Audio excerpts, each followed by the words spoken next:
என்ன பிரச்சனை இருக்கீங்க சார்? டவுன் மாதிரி இருக்கு சார், அடிக்குது சார். எவ்வளவு நாளா இருக்கு? 2 வாரம் ஆயிடுச்சு சார்.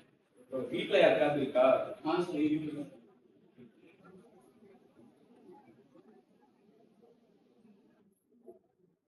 பார்க்க வந்து பழத்தாமரை மாதிரி தான் இருக்கு. வெளியில ஏதாவது கிரீம் வாங்கி போட்டீங்களா? சார் வெளியில கிரீம் போட்டீங்க. கிளீன் பண்ணுறேன் சார். இந்த மாரி வெளியில எல்லாம் வந்து நீங்க கிரீம் வாங்கி போடக்கூடாது. ஏன்னா இந்த மாரி அவங்க வந்து 19 வந்து என்னன்னே தெரியாம வெளியில வந்து கிரீம் வந்து கொடுத்துருவாங்க. அதனால போட்டீங்கன்னா உங்க ஸ்கின் வந்து இன்னும் கொஞ்சம் டேமேஜ் தான் ஆகும். இது வந்து சரியாவாது, இன்னும் கொஞ்சம் வந்து அதிகமாயிடும். சோ அதனால இந்த மாரி வெளியில பார்மசில எல்லாம் நீங்களே வாங்கிலாம் கிரீம் போடக்கூடாது. சார் இந்த பிரச்சனை எப்படி வந்தாச்சு சார்? இது வந்து பழத்தாமரை பிரச்சனை. இது வந்து என் தமிழ்ல வந்து புஞ்சை காளான் நோய்னு சொல்லுவாங்க. புஞ்சை காளானால வர நோய் இது.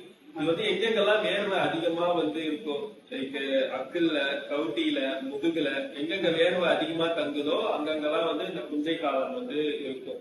அதனால உங்களுக்கு வந்து அரிப்பு வரும். சோ முடிஞ்ச அளவு வந்து அங்கங்கெல்லாம் வந்து வேர்க்காம, வேர்வை தங்காம நீங்க வந்து பார்க்கணும். இது சரி ஆயிடுச்சு சார்.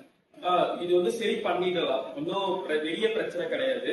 பட் என்னன்னா நீங்க வந்து சுத்தமா இருக்கணும். ஃபர்ஸ்ட் வந்து டெய்லி 2 வேளை வந்து குளிக்கணும். அதுக்கப்புறம் வந்து உங்க துணி தனியா, உங்க வீட்டுல இருக்கிறவங்க துணி தனியா வந்து துவைக்கணும். சோ உங்களுக்கு ட்ரீட்மெண்ட் பண்ணிட்டு வீட்டுல யாருக்காவது இருந்து ட்ரீட்மெண்ட் பண்ணாம விட்டோமோ அவங்கள்ட்ட இருந்து உங்களுக்கு திருப்பி வரும். அதனால உங்களுக்கும் ட்ரீட்மெண்ட் பண்ணணும், வீட்டுல யார் இருக்காங்களோ அவங்களுக்கும் வந்து ட்ரீட்மெண்ட் பண்ணணும். அப்பதான் இது வந்து ஃபுல்லா வந்து ஒழிக்க முடியும். அது இல்லாம நீங்க வந்து வெளில பார்மசி எல்லாம் வாங்கி கிரீம் வாங்கி போடக்கூடாது. எப்பயுமே வந்து தோல் டாக்டரை பார்த்துதான் இதுக்கு வந்து கிரீம் மாத்திரை வாங்கி சாப்பிடணும். இந்த மாத்திரை வந்து நான் சொல்ற மாதிரி சொல்ற நேரத்துக்கு டியூரேஷன் சாப்பிட்டீங்கனாலும் அந்த கிரீமை வந்து நான் சொல்ற மாதிரி நீங்க அப்ளை பண்ணீங்கனாலும் சரியாகக்கூடிய நோய் தான். சோ ஒன்னும் பயப்படுற அளவுக்கு பெரிய எது பாதிப்பு ஏற்படுத்தாது இந்த நோய்.